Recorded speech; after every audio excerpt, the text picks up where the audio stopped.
नमस्कार साथियों, जय हिंद। मैं सौरभ सिंह स्वागत करता हूं आपका आपके अपने परिवार रोजगार विद अंकित में। मित्रों, समय हो चुका है 11:04 और ये समय है आपका असिस्टेंट लोको पायलट और टेक्नीशियन की बैच के लिए केमिस्ट्री की क्लास का। हमारे सभी साथी एक बार हमारे साथ जुड़ जाएंगे, बेहतरीन तरीके से हम सेशन को कंटिन्यू चलिए, है ना। ठीक है दोस्त, तो सभी साथी जुड़ जाएंगे और हम सेशन की शुरुआत करते हैं।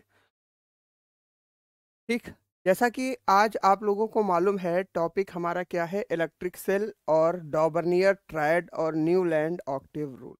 यानी कि आज हम पढ़ने वाले हैं इलेक्ट्रिक सेल के बारे में और डॉबर्नियर ट्रायड यानी कि डॉबर्नियर के त्रिक सिद्धांत को भी हम कवर करेंगे ना। पीयूष कुमार गुप्ता जी हमारे साथ जुड़ चुके हैं, बेहतरीन। मंजीत यादव, सौरभ मिश्रा और रंगीला कुमारी, प्रभात कुमार, ठीक है मेरे मित्र, है ना।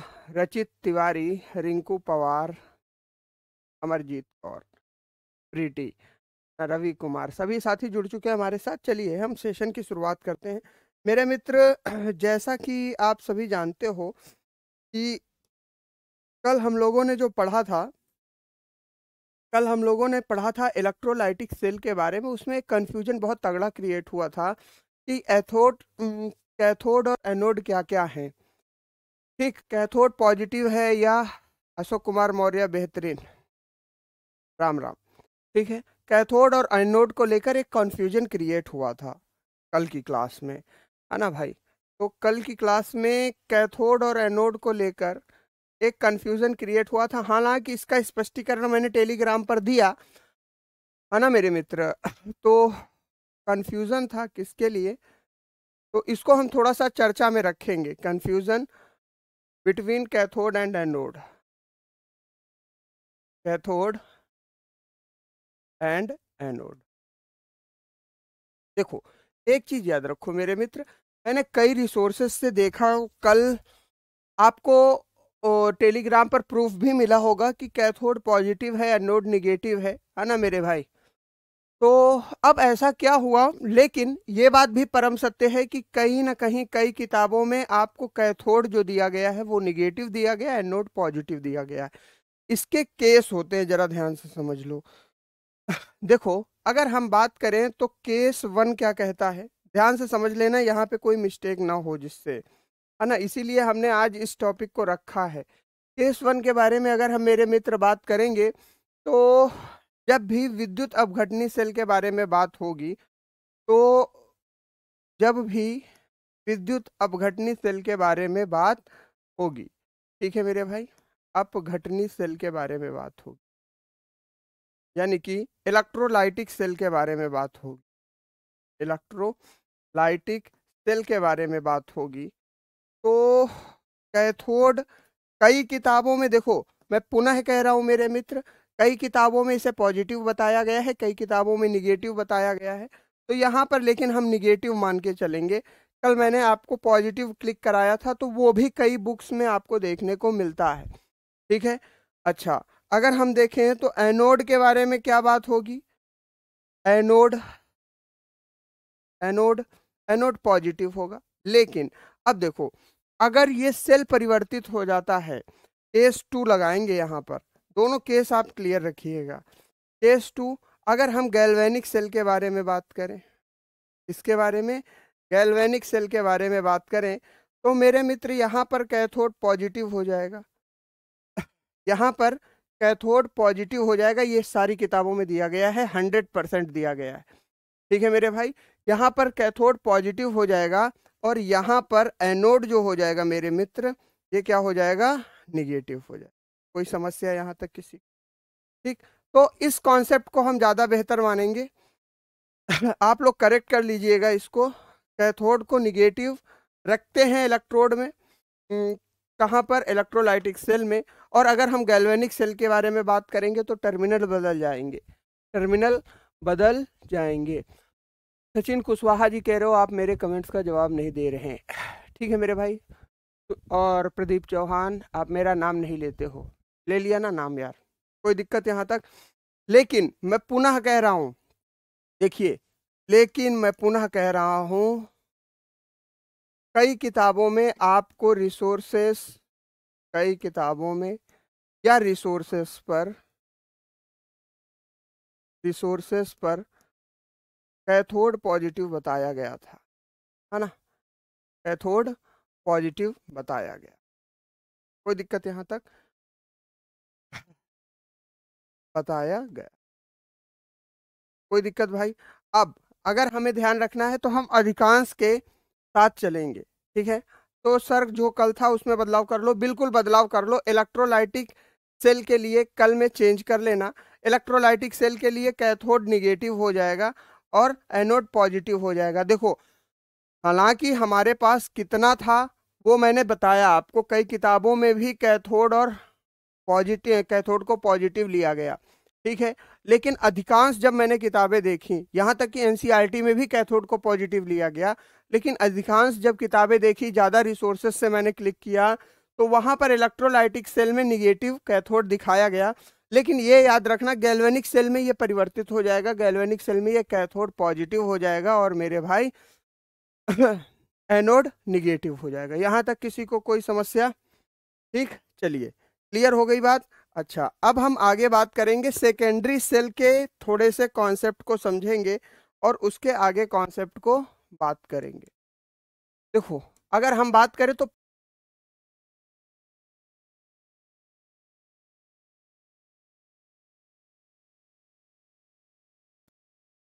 द्वितीयक सेल, द्वितीयक सेल, ठीक है गुरुजी, कोई दिक्कत वाली बात नहीं है।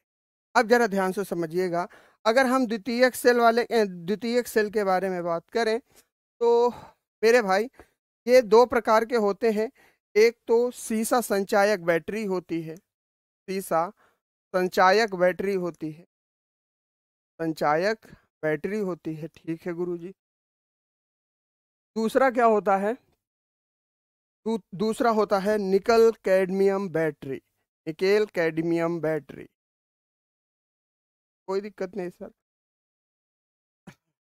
ठीक, कैडमियम बैटरी। अच्छा, अगर हम इसके बारे में बात करें तो एक चीज जरूर ध्यान तौर पर रखिएगा कि ये रिचार्जेबल होते हैं, ये रिचार्जेबल होते हैं, ये क्या होते हैं? रिचार्जेबल होते हैं, ठीक है मेरे मित्र। यानी कि इन्हें रिचार्ज किया जा सकता है, इन्हें रिचार्ज किया जा सकता है, रिचार्ज करके पुनः उपयोग में लाया जा सकता है, पुनः उपयोग में लाया जा सकता है, पुनः उपयोग किया जा सकता है या लाया जा सकता है, जो भी आपको बेहतर लगे आप लिख सकते, ठीक है भाई। कोई समस्या यहाँ तक? अब ठीक है दोस्त, कोई दिक्कत यहाँ तक? चलिए, विवेक सिंह कह रहे हैं सर एक बार इलेक्ट्रोलाइसिस का फिगर बना दीजिए। चलिए पहले इसको समझ लेते हैं, फिर हम फिगर भी बना ले देंगे, कोई दिक्कत वाली बात नहीं है। या फिगर ही बना देते हैं पहले, चलो।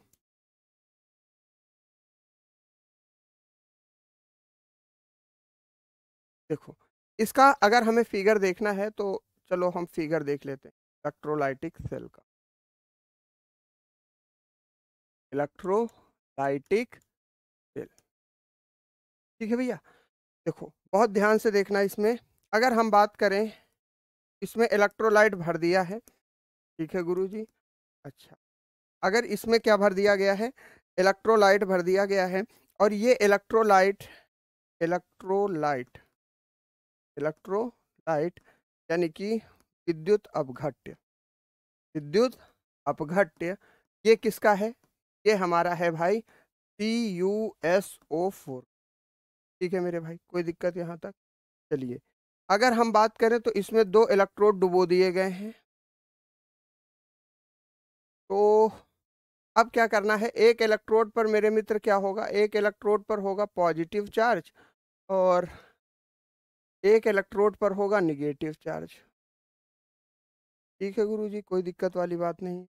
अगर हम बात करें तो ये जो पॉजिटिव चार्ज होगा ये इलेक्ट्रोलाइटिक सेल में केवल, सेल में केवल, ठीक है मेरे भाई, ये क्या होगा? एनोड हो जाएगा, ठीक है, और ये जो हो जाएगा ये कैथोड हो जाएगा, ठीक है, अधिक किताबों के रिसोर्सेस पर मैं ये बात कर रहा हूँ। ठीक है, कोई दिक्कत यहाँ तक? प्राइमरी सेल हो चुका है मेरे भाई, ध्यान से तो देखो, क्या हो जाएगा, एनोड हो जाएगा और ये कैथोड हो जाएगा। कोई दिक्कत यहाँ तक? बोलो। ठीक है, अब कैथोड पर क्या जमा हो जाएगा मेरे मित्र? कैथोड पर SO4 माइनस जमा हो जाना चाहिए और एनोड पर क्या जमा हो जाएगा? Cu प्लस जमा।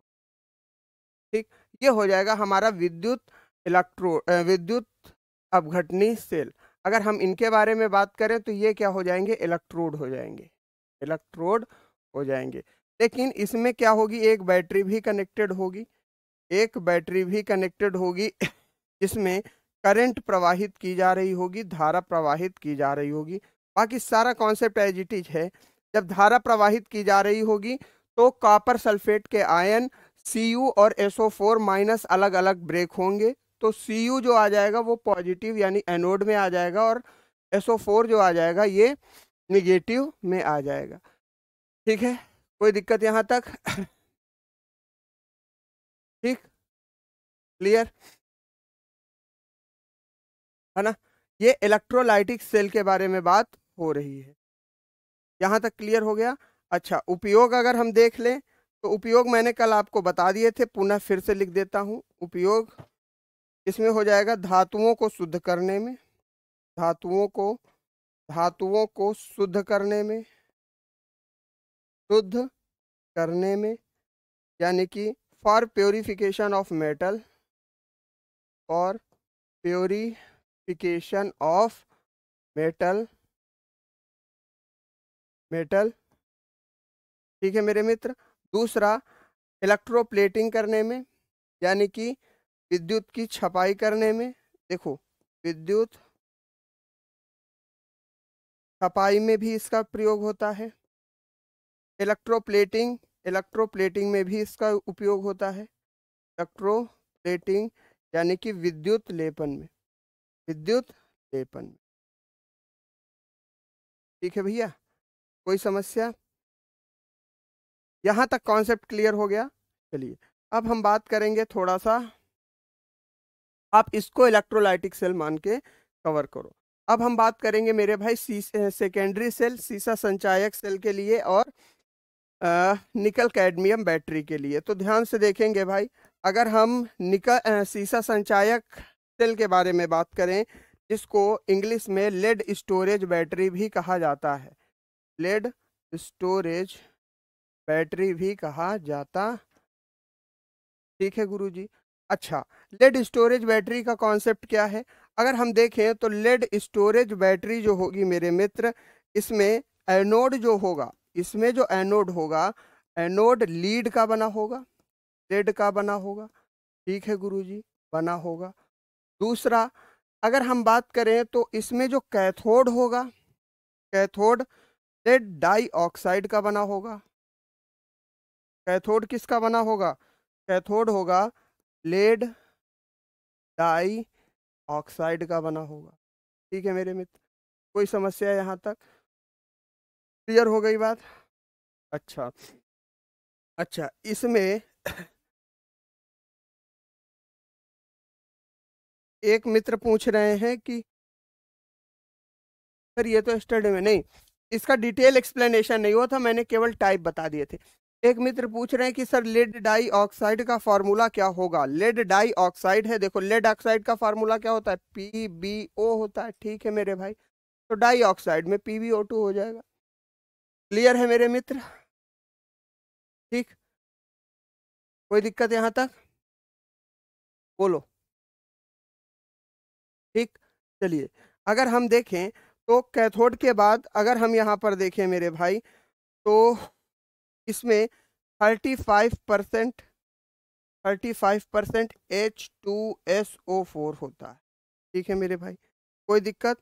जो कि विद्युत अपघट्य का कार्य करता है, विद्युत अपघट्य का कार्य करता है, अपघट्य का कार्य करता है। जी गुरु जी, कोई समस्या यहाँ तक? यानी कि इलेक्ट्रोलाइट का वर्क करता है। अब देखिए, अगर हम देखें तो सीमा संचायक सेल का जब भी प्रयोग किया जाता है मेरे भाई, इसका प्रयोग जब भी किया जाता है, का प्रयोग इसका प्रयोग कहाँ किया जाता है? अगर हम बात करें तो इसका प्रयोग वाहनों में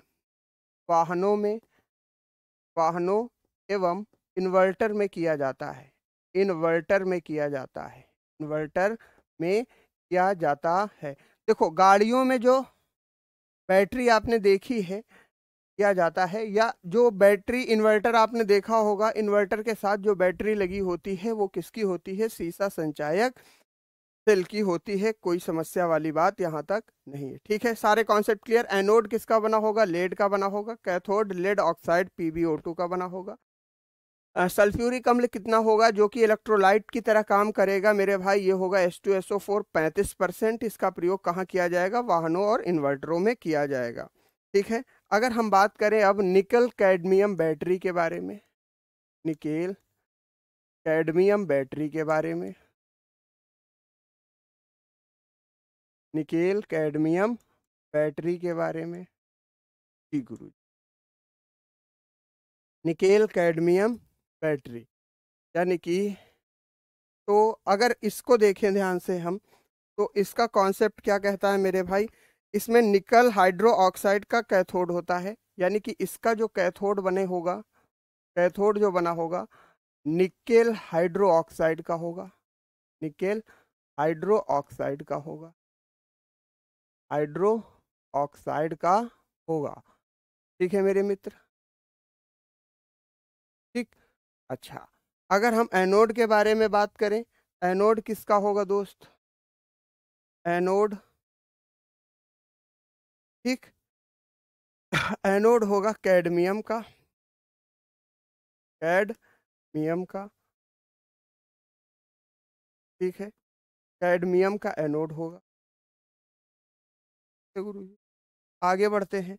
अगर हम बात करें मेरे मित्र, तो इसमें विद्युत अपघट्य किस धातु का बना होगा? विद्युत अपघट्य किसका होगा? विद्युत अपघट्य, बफरिंग नहीं हो रही है मेरे भाई, बफरिंग हो रही है क्या? क्लियर है। विद्युत अपघट्य किसका होगा मेरे भाई? पोटेशियम हाइड्रो ऑक्साइड का होगा। पोटेशियम हाइड्रो ऑक्साइड का होगा। ठीक, हाइड्रो ऑक्साइड का। ठीक, कोई दिक्कत?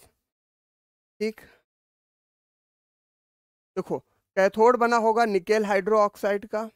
ठीक, दूसरी चीज, कैडमियम जो बना होगा, कैडमियम का एनोड बना होगा। और विद्युत अपघट्य, यानी कि जिसको आप इलेक्ट्रोलाइट भी कहते हो, इलेक्ट्रोलाइट किसका बना होगा मेरे भाई? इलेक्ट्रोलाइट बना होगा पोटेशियम हाइड्रो ऑक्साइड का बना होगा। ठीक है। अच्छा, अगर हम बात करें तो ये कैसी बैटरी है? ये रिचार्जेबल बैटरी है, क्योंकि द्वितीयक सेल है ना, तो रिचार्जेबल बैटरी है, यानी कि इसको पुनः रिचार्ज किया जा सकता है। रिचार्जेबल बैटरी है, रिचार्जेबल बैटरी है बिल्कुल। क्यों? क्योंकि सेकेंडरी सेल है मेरे भाई, तो स्वाभाविक सी बात है रिचार्जेबल बैटरी होगी। और इसका प्रयोग कहाँ किया जाता है? इसका प्रयोग टॉर्च में किया जाएगा मेरे भाई। ठीक है, और शेवर आदि में प्रयोग किया जाता है। प्रयोग किया जाता। ठीक है भैया, बोलो, किसी का कोई डाउट, कोई समस्या नहीं होनी यहाँ तक। निकेल कैडमियम से सारे कॉन्सेप्ट आपके बन गए। ठीक, अब जरा देखिए, अगर हम बात करें, ये तो रही बात इलेक्ट्रिक सेल की। उम्मीद करता हूँ यहाँ तक कि ये वाला कॉन्सेप्ट आप जरूर एक बार देख लीजिएगा। देखो, हालांकि मैं बार बार पुनः कह रहा हूँ कि मेरे मित्र, कई किताबों में कैथोड को पॉजिटिव बताया गया है, लेकिन लेकिन अगर हम देखें तो कई किताबों में आपको एनोड भी पॉजिटिव बताया गया है। तो हम अधिकांश को देखते हुए एनोड को पॉजिटिव करते हैं और कैथोड को क्या कर देंगे? निगेटिव कर देंगे। ठीक है मेरे भाई, कोई समस्या? ठीक, अच्छा, एक मित्र पूछ रहे हैं,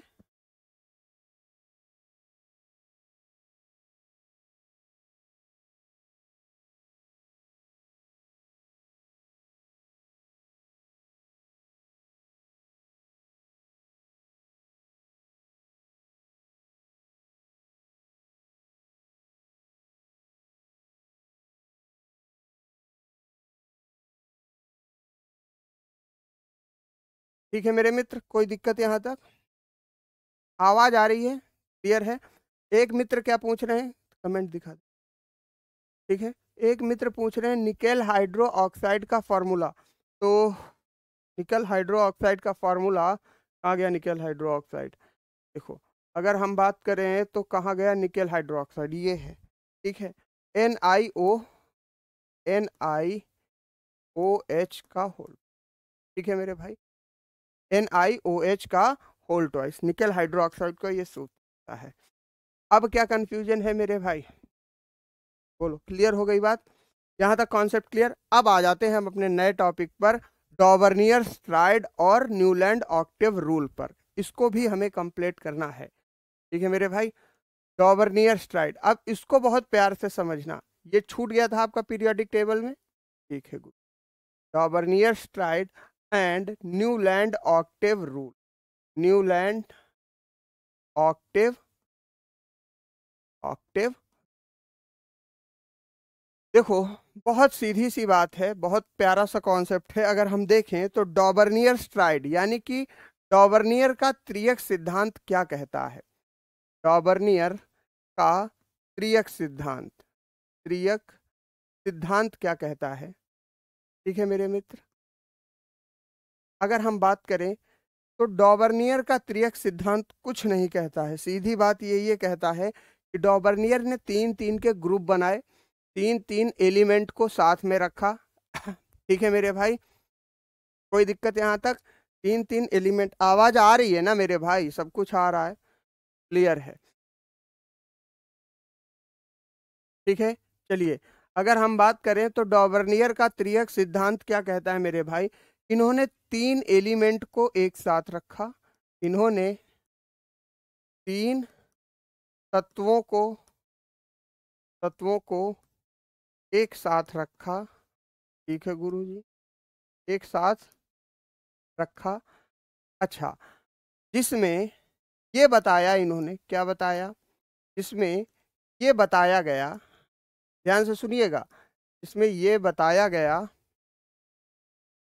कि जो दूसरा तत्व है, कि दूसरे तत्व का दूसरे तत्व का एटॉमिक मास, यानी कि दूसरे तत्व का एटॉमिक मास यानी कि परमाणु द्रव्यमान, जिसको हिंदी में कहते हैं परमाणु द्रव्यमान, ठीक, पहले और तीसरे तत्व के बराबर है। बहुत ध्यान से देखिएगा, पहले और तीसरे तत्व के योग, तत्व के औसत के बराबर है, औसत के बराबर है। ठीक है, बात समझ में आई? देखो, इन्होंने क्या कहा कि इन्होंने मान लो तीन तत्व लिए, तो पहले और तीसरे का जो एटॉमिक मास है वो एवरेज होगा किसके, दूसरे वाले एटॉमिक मास का। ध्यान से देखो, इसको आसानी से आप समझ सकते हो। अगर हम बात करें तो according to this rule, according to this rule, अगर यहाँ पर atomic mass of second element, atomic mass of second element, second element is the average, average of first and third element, first and third ele. ठीक है मेरे भाई, कोई समस्या? अब देखो, अगर हम बात करते हैं, इसको एक कॉन्सेप्ट के माध्यम से समझते हैं। मान लीजिए इन्होंने क्या किया, ए, बी और सी, ये तीन एलिमेंट लिए। तो अब जो बी का एटॉमिक मास होगा, बी का एटॉमिक मास होगा, यानी कि बी का जो द्रव्यमान, बी का जो परमाणु द्रव्यमान होगा, वो क्या होगा मेरे भाई, वो ए और सी के औसत के बराबर होना चाहिए। बिल्कुल गुरुजी। तो अब ए और सी का औसत क्या होगा मेरे भाई, A atomic mass, atomic mass plus C atomic mass. ठीक है मेरे भाई, कोई दिक्कत। अपॉन में क्या आ जाएगा, अपॉन में क्या आ जाएगा, यही तो होगा इनका औसत। बोलो, अगर हम बी के परमाणु द्रव्यमान को ये कहते हैं कि ये औसत के बराबर होगा ए और सी के, तो ए का औसत, ए का परमाणु द्रव्यमान प्लस सी का परमाणु द्रव्यमान बटे 2 हो जाएगा। यहां तक किसी को कोई दिक्कत? इंग्लिश में भी तो बता रहा हूं, according to this rule atomic mass of second element is the average of first and third element. ठीक है, यहां तक। ब्रैकेट में क्या लिखा है, कहाँ ब्रैकेट में कुछ नहीं लिखा है भाई, परमाणु द्रव्यमान लिखा हुआ है वो। ठीक, आगे बढ़े। देखो, अगर हम ये बात कहते हैं तो डॉबर्नियर ने ये कॉन्सेप्ट दिया साथ में। अब देखो यहां पर मैं पुनः लिख रहा हूं कि माना 3 तत्व हैं। कौन कौन से तत्व हैं, एक है ए, एक है बी और तीसरा क्या है, सी है। ठीक है मेरे भाई, तो बी का परमाणु द्रव्यमान क्या होना चाहिए, हिंदी वाले भी देख लें। परमाणु द्रव्यमान क्या होना चाहिए मेरे मित्र, ए के परमाणु द्रव्यमान के, ए के परमाणु द्रव्यमान प्लस सी का परमाणु द्रव्य, सी का परमाणु द्रव्यमान बटे 2 हो जाए। कोई समस्या? अच्छा, साथ में इन्होंने ये बात क्या कही कि इनके रासायनिक गुणधर्म, यानी कि इनके रासायनिक गुणधर्म, इन 3 तत्वों के रासायनिक गुणधर्म भी समान होंगे, रासायनिक गुणधर्म भी समान होंगे। ये भी कहा इन्होंने, गुणधर्म भी समान होंगे। ठीक है मेरे भाई, कोई दिक्कत नहीं। रासायनिक गुणधर्म क्या होंगे मेरे भाई, समान होंगे। अगर हम देखें तो here chemical properties, chemical properties will be same, will be. अब देखो, अब इसको समझते हैं वास्तविकता में तत्वों को रखकर उदाहरण के साथ। ठीक है मेरे भाई, कोई दिक्कत? चलिए, अगर हम देखें तो इन्होंने पहले कौन से 3 तत्व लिए, इन्होंने पहले कौन से 3 तत्व लिए, देखो ध्यान से समझो इस कॉन्सेप्ट को। इन्होंने पहले लिए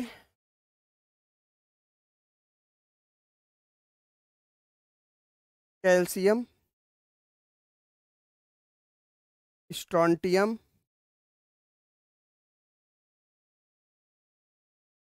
और बेरिलियम। अगर हम देखें तो कैल्शियम का सिंबल Ca हो जाएगा, एटॉमिक मास कितना हो जाएगा मेरे भाई, 40 हो जाएगा, कोई दिक्कत नहीं। अगर हम स्ट्रोंटियम का देखें तो इसका सिंबल Sr हो जाएगा, एटॉमिक मास 88 हो जाएगा। ठीक, और बेरिलियम का देखें तो बेरिलियम का सिंबल Ba और एटॉमिक मास 137 हो। अब देखो, ये जो स्ट्रोंटियम का एटॉमिक मास है ये एवरेज होना चाहिए किसका, कैल्शियम और बेरिलियम का, इस सिद्धांत के अनुसार। ठीक, अगर हम देखें तो देखते हैं भाई कि 40 प्लस 137 बटे 2 करेंगे तो लगभग आएगा 88.5। कितना आएगा एवरेज, अगर हम निकालेंगे तो 40 प्लस 137 बटे 2 करेंगे तो लगभग एवरेज आएगा 88.5, जो कि किसके बराबर है, स्ट्रोंटियम के परमाणु भार के बराबर है। तो यानी कि ये सक्सेसफुल इनका एग्जाम्पल रहा, ये क्या रहा, सक्सेसफुल एग्जाम्पल रहा। कोई दिक्कत वाली बात इसमें नहीं हुई, ये डॉबर्नियर ट्रायड के नियम को फॉलो करता है।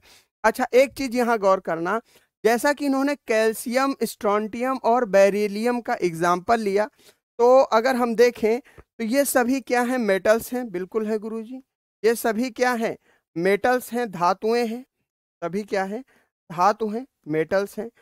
ठीक, इनके रासायनिक गुणधर्म भी तो समान होने चाहिए, तभी तो डॉबर्नियर स्ट्राइड में पूरी तरीके से बैठेगा। यानी कि ऑल आर मेटल्स, ठीक है, कोई समस्या नहीं। अच्छा, अगर ये मेटल्स हैं तो इनकी ऑक्साइड्स जो होंगी वो क्या होंगी, क्षारीय होंगी। ऑक्साइड्स क्या हैं, बेसिक हैं, बिल्कुल है गुरु। यानी कि ऑक्साइड कैसी हैं, क्षारीय हैं। अच्छा, अगर हम बात करें तो इनकी जो वैलेंसी है, इन कैल्शियम की भी वैलेंसी +2 है, स्ट्रोंटियम की भी वैलेंसी +2 है, और बेरिलियम की भी वैलेंसी 2 है। सभी की वैलेंसी कितनी है, सभी की संयोजकता यानी कि वैलेंसी कितनी है, वैलेंसी वैलेंसी +2 है। तो यानी कि ये तो परीक्षण इनका सफल रहा, रासायनिक गुण भी लगभग लगभग समान है, और इनका एवरेज भी 88.5 आ रहा है, 0.5 से ज्यादा हो गया तो स्ट्रोंटियम के आसपास है लगभग। ठीक, अच्छा, इन्होंने एक और सक्सेसफुल एग्जाम्पल लिया। अगर हम बात करें तो इन्होंने दूसरा एग्जाम्पल किसका लिया, सेकेंड एग्जाम्पल किसका लिया, इन्होंने ध्यान से समझना एक एक बात, ठीक है। सेकेंड एग्जाम्पल इन्होंने किसका लिया, बहुत ध्यान से प्यार से एक एक कॉन्सेप्ट को समझेंगे मेरे भाई। सेकेंड एग्जाम्पल लिया क्लोरीन का। क्लोरीन का सिंबल Cl, एटॉमिक नंबर 35.5, यही होता है, ठीक है गुरु। ब्रोमीन, ब्रोमीन का लिया मेरे भाई, ब्रोमीन का Br और एटॉमिक नंबर 80। ठीक, अब हम बात करेंगे आयोडीन का। इन्होंने एक एग्जाम्पल लिया, आयोडीन का लिया। आयोडीन का एटॉमिक केमिकल सिंबल I, और एटॉमिक नंबर कितना हो जाएगा मेरे मित्र, एटॉमिक नंबर 127 हो जाएगा। ठीक, यहाँ तक किसी को कोई समस्या। चलो, अगर हम इसका देखें, औसत देखें तो 35.5 प्लस 127/2 करते हैं तो ये लगभग आएगा 81.25, 81.25। चलो ठीक है, इसको भी देखो, ब्रोमीन का एटॉमिक वेट है 60, ब्रोमीन का एटॉमिक वेट है 80, और अगर हम बात करें तो इसका एवरेज आ रहा है 81.25, जो कि लगभग आसपास है, जो कि क्या है मेरे मित्र, जो कि लगभग आसपास है किसके, लगभग ब्रोमीन के एटॉमिक वेट के, एटॉमिक वेट के करीब है। अच्छा, कोई दिक्कत यहां तक। लेकिन अब यहाँ पर कॉन्सेप्ट देखो, अब यहाँ पर थोड़ा सा ध्यान से देखना कि अगर हम बात करें तो इनके रासायनिक गुण भी तो समान होने चाहिए, तभी तो हम इसको कंप्लीटली ओके कहेंगे भाई। केवल इतने से ही नहीं प्रशांत कुमार जी, ये थ्योरी आगे फेल हुई, अभी मैं उसका भी कारण बता रहा हूं क्यों फेल हुई, ध्यान से सुनिए। अगर हम यहाँ पर देखें तो केवल इतनी बात से ये सिद्ध नहीं हो जाता कि डॉबर्नियर का एटॉमिक ट्रायड सिद्ध है, इसके लिए हमें इसके रासायनिक गुणों को देखना होगा। ठीक है मेरे भाई, अगर हम देखें रासायनिक गुणों के बारे में तो रासायनिक जो गुण थे, रासायनिक गुणों को देखते हैं तो यानी कि केमिकल प्रॉपर्टीज, तो सभी क्या हैं, सभी नॉन मेटल्स हैं, सभी अधातुएं हैं, बिल्कुल गुरुजी, बोलो हैं कि नहीं है, सभी अधातुएं हैं, अधातु है, यानी कि नॉन मेटल्स हैं मेरे मित्र। बताओ, समझ में आ रही बात, ठीक, क्लियर है यहां तक। ये तीनों क्लोरीन, ब्रोमीन और आयोडीन अधातु हैं, नॉन मेटल्स हैं, क्लियर है। अब देखो दूसरा कॉन्सेप्ट क्या कहता है, अगर ये अधातु हैं तो इनकी ऑक्साइड क्या होगी, अम्लीय होगी। अगर ये अधातु हैं तो इनकी ऑक्साइड जो होगी, ऑक्साइड जो होगी, ऑक्साइड जो होगी वो क्या होगी, एसिडिक होगी, एसिडिक होगी यानी कि अम्लीय होगी। ठीक है गुरुजी। अच्छा, अगर ऑक्साइड अम्लीय होगी तो तीसरा कॉन्सेप्ट क्या कह रहा है मेरे मित्र, ऑक्साइड क्या है, अम्लीय है। अच्छा, अगर हम बात करें तो इनकी वैलेंसी क्या होगी, वैलेंसी यानी कि संयोजकता, संयोजकता सभी की -1 होगी, संयोजकता सभी की क्या होगी, -1 होगी, यानी कि सभी को एक इलेक्ट्रॉन चाहिए अपना अष्टक पूरा करने के लिए। क्लियर हो गई बात यहाँ तक। अगर हम देखें तो ये एग्जाम्पल भी इनका क्या रहा, सक्सेसफुल, बिल्कुल। लेकिन अब मामला आता है तो फिर क्यों हमने डॉबर्नियर ट्राइड्स को आवर्त सारणी में शामिल नहीं किया, ये फेल कहां पर हुए। अब देखिए, अगर हम देखें तो इनके फेलियर का सबसे प्रमुख कारण क्या था कि ये थोड़े ही बस इन एलिमेंट्स के बाद कोलैप्स होना चालू हो गए। क्या हुआ, अगर हम देखें तो जब फ्लोरीन को साथ में रखा गया, क्या किया गया मेरे मित्र, जब फ्लोरीन को साथ में ले लिया गया, मान लीजिए अगर हम एग्जाम्पल के बारे में बात करें तो फ्लोरीन फ्लोरीन और ब्रोमीन, ठीक है, ब्रोमीन, ठीक है सर। अब देखो, अगर हम फ्लोरीन का एटॉमिक मास देखें तो कितना होता है, 19 होता है। फ्लोरीन का होता है भैया 35.5 और ब्रोमीन का कितना होगा, 80 होगा, ठीक है, कोई समस्या। अब देखो, अगर हम देखें तो यहां पर 19 + 80/2 करेंगे तो ये लगभग लगभग आएगा किसके बराबर, 19 + 2 यानी कि 9, 8, 1, 9, 99/2। 99/2 से 99 को आप भाग कर लो, 2 चौको 8 आ जाएगा, 9 आ जाएगा, 2 9 18 आ जाएगा। ठीक है मेरे भाई, पॉइंट लगाएंगे, 0 जाएगा, 2 पंचे 10। ठीक, ये लगभग आएगा 49 के आसपास। ठीक है सर, 49.5 के आसपास पॉइंट आ रहा। अब देखो, ये बहुत अधिक है, ये बहुत अधिक है, बहुत अधिक है, इससे क्लोरीन के एटॉमिक मास से,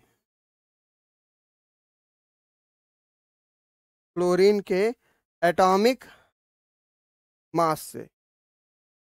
ठीक है मेरे भाई, कोई दिक्कत यहां तक, ये बहुत अधिक है क्लोरीन के एटॉमिक मास से। ठीक, समझने का प्रयास करें, पहली बार पढ़ा। हाँ तो भैया देखो, इसमें क्या समस्या है यार, इसमें कोई समस्या नहीं। देखो इन्होंने क्या कहा था कि ये जो एटॉमिक मास होगा वो आसपास बराबर होना चाहिए, किसके, क्लोरीन के। तो हमने इसका एवरेज निकाला तो इसका एवरेज आ रहा है 49.5, 49.5, जो कि बहुत ज्यादा है किसके, क्लोरीन के एटॉमिक मास से। क्लोरीन का एटॉमिक मास है भैया 35.5 और इसका औसत आ रहा है 49.5। तो अगर हम ये देखें तो यहां पर इनका ये जो ट्रायड था, ट्रायड का सिद्धांत, त्रियक का सिद्धांत फेल हो रहा है कि नहीं हो रहा है, बताओ भाई। त्रियक का सिद्धांत फेल हो रहा है, बिल्कुल फेल हो रहा है गुरुजी। सिद्धांत क्या हो रहा है, फेल हो रहा है। ठीक है, स्पष्ट तौर पे दिख रहा है। अगर ये 35.5 के आसपास लगभग 34 आ जाता, 33 आ जाता, चलो एक बार को मान लिया, या 36 आ जाता तो हम इसको सही कह सकते थे। लेकिन क्लोरीन का एटॉमिक मास है, परमाणु द्रव्यमान है 35.5 और इसका एवरेज कितना आ रहा है, 49.5, यानी कि 10 से ज्यादा का फर्क आ रहा है। सीधा सीधा बात समझ में आई, सीधा सीधा कितना फर्क आ रहा है, 10 से ज्यादा का फर्क आ रहा है। बोलो यहां तक सभी को क्लियर है, कॉन्सेप्ट क्लियर है, डॉबर्नियर त्रियक सिद्धांत क्लियर है कि नहीं क्लियर है, पहले ये बताओ। एक बार कमेंट में यस करके बताओ अगर क्लियर है तो। ठीक है भाई, है ना, अगर क्लियर है तो एक इशारा दो, अगर ये कॉन्सेप्ट क्लियर है तो। साउंड नहीं आ रहा, क्या बात कर रहे हो दोस्त, पूरी पूरी साउंड आ रही है, बता रहे हो साउंड नहीं आ रहा।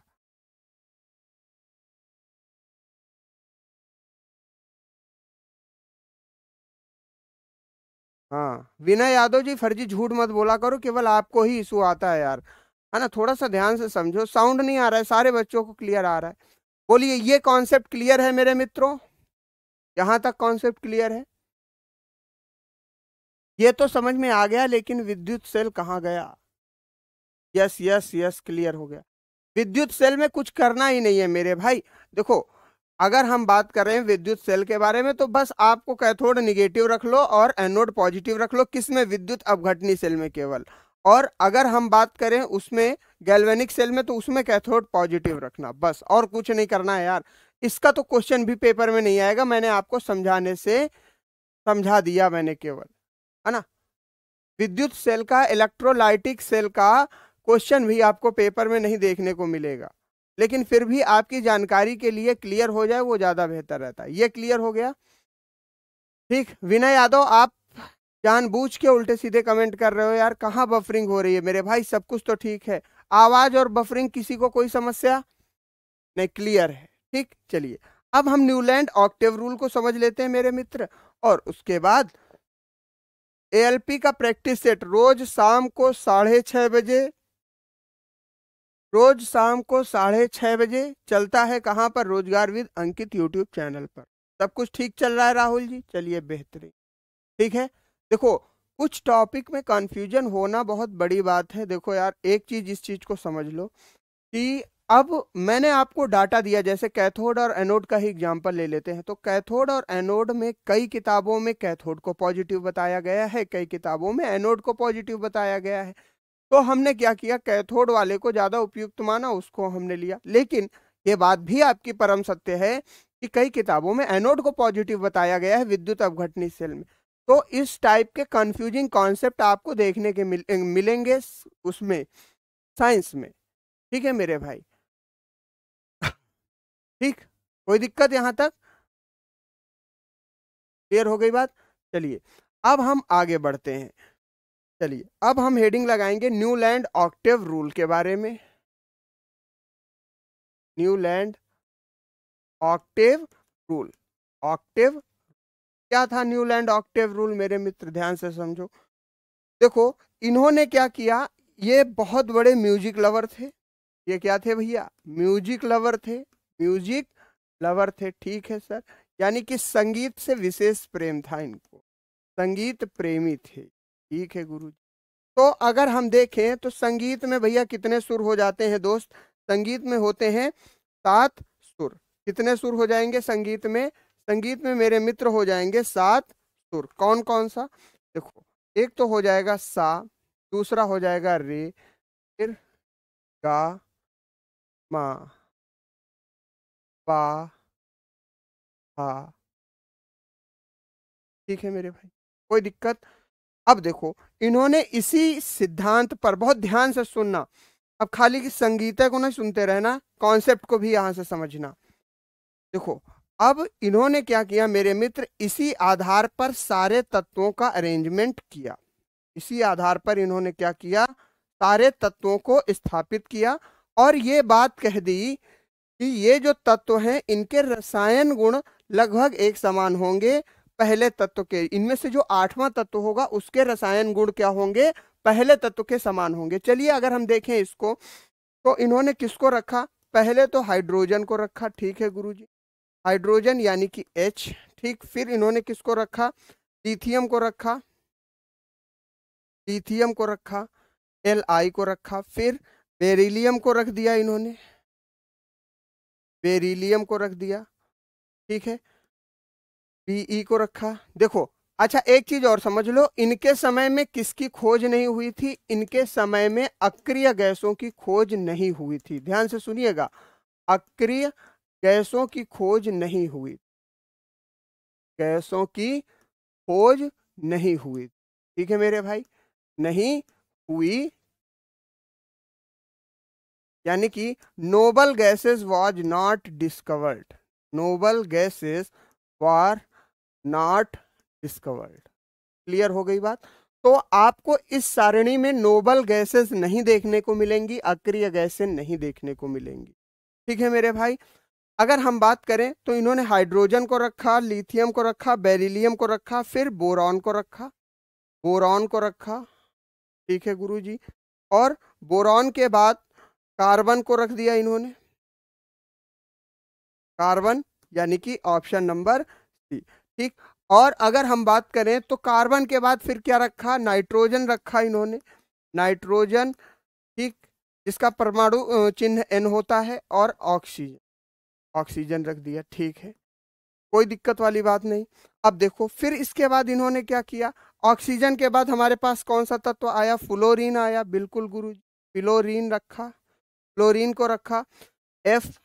ठीक है मेरे मित्र, उसके बाद सोडियम को रखा, सोडियम यानी कि Na, फिर मैग्नीशियम को रख दिया, मैग्नीशियम को रख दिया यानी कि Mg को रख दिया। ठीक है मेरे मित्र। मैग्नीशियम के बाद सिलिकॉन, फॉस्फोरस, सिलिकॉन Si और फास्फोरस को रख दिया। देखो अब बहुत ध्यान से समझना, फास्फोरस यानी कि पी को रख दिया। अच्छा, अब फास्फोरस के बाद अगर हम देखें, देखो मैग्नीशियम के बाद, अच्छा मैग्नीशियम के बाद इन्होंने एल्यूमिनियम को रखा, सॉरी, मैग्नीशियम के बाद इन्होंने क्या रखा, एल्यूमिनियम रखा, एल्यूमिनियम रखा, एल्यूमिनियम, फिर इन्होंने सिलिकॉन को रखा। ठीक है मेरे भाई, फिर इन्होंने क्या रखा, सिलिकॉन को रखा। ठीक है, और सिलिकॉन के बाद इन्होंने क्या रखा, फास्फोरस को रखा, फास्फोरस को रखा। ठीक है गुरुजी, फास्फोरस को रखा।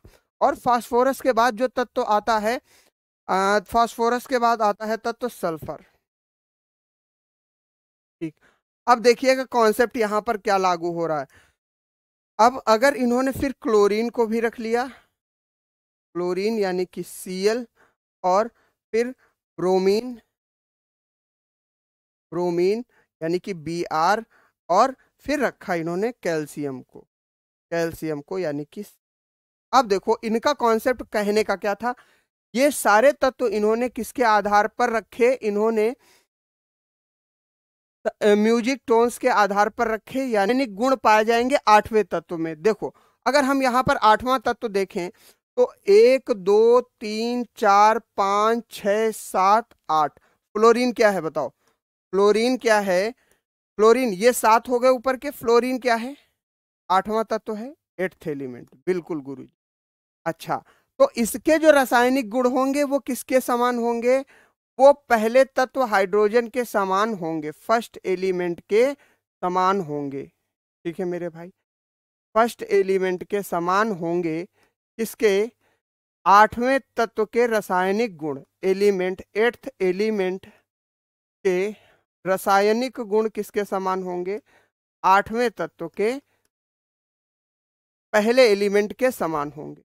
ठीक है, अच्छा हम पहला एलिमेंट कहीं से भी लें, बफरिंग नहीं हो रही है मेरे भाई, ठीक है, बफरिंग हो रही है, ध्यान से देखिए। अगर हम बात करें तो इसका दूसरा कॉन्सेप्ट क्या होगा, अगर मान लो हमने बेरिलियम को ले लिया पहला तत्व, हमने, वीडियो प्रॉब्लम, वीडियो प्रॉब्लम हो रही है क्या, अभी क्लियर है यार, ठीक है। देखिए अगर हमने क्या ले लिया भाई, बेरिलियम का पहला कॉन्सेप्ट ले लिया, क्या ले लिया, बेरिलियम का पहला कॉन्सेप्ट ले लिया, तो ये बेरिलियम हमने पहला मान लिया, तो अब आठवां तत्व कौन सा होगा, 1 2 3 4 5, भैया बफरिंग हो, ठीक है। अगर हमने बेरिलियम को पहला मान लिया,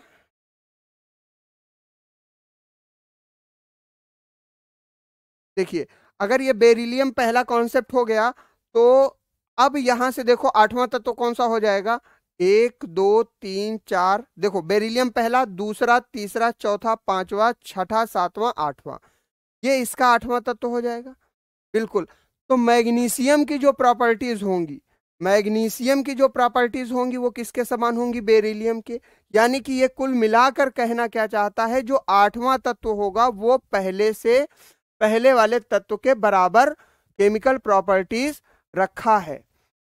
ठीक है मेरे भाई, कोई दिक्कत यहां तक, कोई समस्या, क्लियर है। देखो अब ठीक इसी प्रकार से हम एक और एग्जांपल ले लेते हैं। अगर हम देखें तो ये कार्बन को अगर हम पहला तत्व मान लेते हैं, आप कहीं से भी पहला तत्व मानो, A to Z कहीं से भी पहला तत्व मानो, अगर हम कार्बन को पहला तत्व मान लेते हैं तो ये हो जाएगा मेरे भाई 1 2 3 4 5 6 7 8, तो आठवां तत्व इसमें कौन सा आ रहा है मेरे भाई, सिलिकॉन आ रहा है। तो अगर सिलिकॉन जो होगा, सिलिकॉन की जो रासायनिक गुण होंगे वो किसके समान होंगे, कार्बन के, क्योंकि पहला तत्व हमने कार्बन माना था। तो कार्बन 1 2 3 4 5 6 7 8, यानी कि सिलिकॉन जो हो रहा है, आठवां तत्व जो है वो पहले तत्व के समान गुणधर्म रखेगा। बात समझ में आई, ये मामला इनका चला, लेकिन इनकी थ्योरी सिद्धांत फेल हो गया। क्यों हुआ सिद्धांत फेल हो गया, क्यों, इन्होंने, नोबल गैस की डिस्कवरी नहीं हुई उस टाइम, नोबल गैस की खोज नहीं हुई थी, इसलिए फेल हुआ, पहली चीज। नोबल गैस की खोज अगर हो गई होती तो वहां पर नोबल गैसें भी आती, जैसे हीलियम को छोड़ा इन्होंने, आर्गन को छोड़ा, खोज नहीं हुई थी। ठीक। दूसरा दूसरा इन्होंने नोबल गैस के लिए, अक्रिय गैसों के लिए खाली स्थान भी नहीं छोड़ा था। इन्होंने इन्होंने नोबल गैस के लिए खाली स्थान भी नहीं छोड़ा था, खाली स्थान भी नहीं छोड़ा था। ठीक है भैया, खाली स्थान भी नहीं छोड़ा था। अच्छा, तीसरा अगर हम देखें तो इन्होंने क्या और नहीं किया मेरे मित्र, इन्होंने इनका ये सिद्धांत सिद्धांत इसके बाद फेल हो गया। ये सिद्धांत कैल्शियम के बाद फेल हो गया, पूरी तरीके से फेल हुआ। जैसे जैसे लिख दे रहा हूं मैं, जैसे जैसे तत्व भारी होते गए, जैसे जैसे तत्व भारी होते गए, यानी कि एलिमेंट हैवियर होते गए, वैसे वैसे वैसे ही ये सिद्धांत, ये थ्योरी क्या हो गई, फेल हो गई। बोलो कोई समस्या, कोई दिक्कत यहां तक?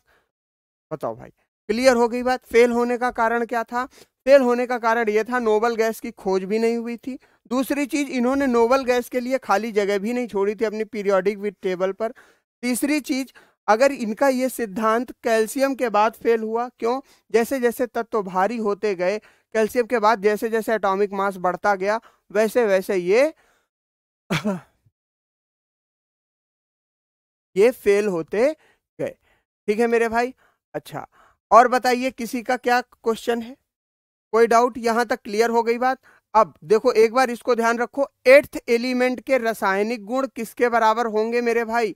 पहले एलिमेंट के समान होंगे, याद रखिएगा। यानी कि 8वें तत्व के रासायनिक गुण जो होंगे ये पहले एलिमेंट के समान होंगे। ठीक है, कोई दिक्कत यहां तक, कोई समस्या? जैसे हमने पहले तत्व हाइड्रोजन को माना, हाँ, तो एक बच्चा ये पूछ रहा है, पहला तत्व हाइड्रोजन को माना, तो अब 8वां तत्व यहां से कौन सा होगा? 1 2 3 4 5 6 7, 8वां तत्व फ्लोरीन होगा। तो फ्लोरीन के जो रासायनिक गुणधर्म होंगे वो हाइड्रोजन के बराबर होंगे। आप कहीं से भी पहला तत्व मान लो हम बोरान को मान लेते हैं। किसको मान लेते हैं? बोरान को। तो बोरान अगर पहला है तो 1 2 3 4 5 6 7 8, तो एल्यूमिनियम के जो रासायनिक गुणधर्म होंगे वो किसके बराबर होंगे? बोरॉन के। यानी कि जो 8वां एलिमेंट होगा उसके जो केमिकल प्रॉपर्टीज होंगी वो फर्स्ट वाले के इक्वल होंगी, पहले वाले के समान होंगी। ठीक है मेरे भाई। सर इसका क्वेश्चन कैसे बनेगा? देखो इसका क्वेश्चन बहुत कम पूछने की उम्मीद है, लेकिन अगर हम देखें तो ये पूछ सकता है ऑक्टेव का सिद्धांत किसने दिया? तो न्यूलैंड ने दिया। दूसरी चीज, अगर हम बात करें तो न्यूलैंड ने किस आधार पर ऑक्टेव का सिद्धांत दिया? तो यहां पर आप रखोगे म्यूजिक टोन्स के आधार पर, म्यूजिक टोन्स के आधार पर, यानी कि संगीत सुर के आधार पर। बोलो, संगीत सुर के आधार पर ही तो इन्होंने सारे तत्वों को प्लेस किया। बताओ, यहां तक कॉन्सेप्ट क्लियर हो गया? डॉबर्नियर स्ट्राइड और न्यूलैंड ऑक्टेव रूल क्लियर हो गया कि नहीं हो गया? हाँ या ना बताओ, यस और नो? आसान था। डॉबर्नियर स्ट्राइड में याद रखना कि जो बी एलिमेंट है, दूसरे एलिमेंट पहले और तीसरे के औसत के बराबर होगा। और अगर हम न्यूलैंड ऑक्टेव के बारे में देखें तो यहां पर पहले एलिमेंट के रासायनिक गुणधर्म 8वें एलिमेंट के एक समान होंगे। बताओ भैया, क्लियर है? अगर हाँ तो ठीक है, मैं एंड करता हूं क्लास।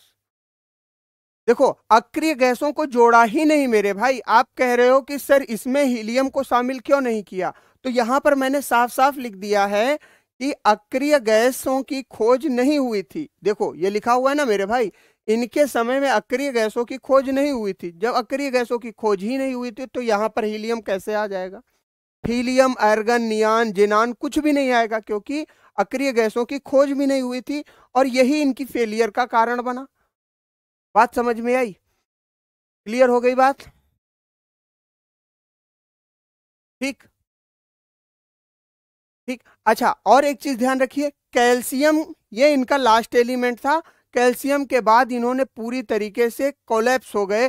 कैल्शियम के बाद जब इन्होंने तत्वों को रखना शुरू किया तो उनके रासायनिक गुण ही परिवर्तित हो गए, उनके रासायनिक गुण भी परिवर्तित हो गए मेरे मित्र। क्लियर हो गई बात यहां तक? किसी को कोई डाउट, कोई समस्या नहीं होनी चाहिए। तो जैसे जैसे तत्वों का भार बढ़ता गया वैसे वैसे ये थ्योरी फेल होते गई। ठीक है मेरे भाई आज तक इतना ही। सभी साथियों को नमस्कार, धन्यवाद और मेहनत करते रहिए मेरे मित्र। और थोड़ा सा केमिस्ट्री अभी कंप्लीट नहीं हुई, अभी आपका एक टॉपिक बचा हुआ है कार्बन एंड इट्स कंपाउंड, उसको हम कल शुरू करेंगे और परसों तक खत्म कर देंगे। ठीक है मेरे भाई, कार्बन एंड इट्स कंपाउंड, इसको हम परसों तक समाप्त कर देंगे। तब तक के लिए मेरे सभी साथियों को नमस्कार, राम राम, जय हिंद। और अगर किसी को कोई डाउट है, कोई समस्या है तो बिल्कुल आप पूछ सकते हैं। ठीक है, इलेक्ट्रोलाइटिक सेल वाले कॉन्सेप्ट को भी देख लीजिएगा। ठीक है भैया, राम राम, जय हिंद, धन्यवाद।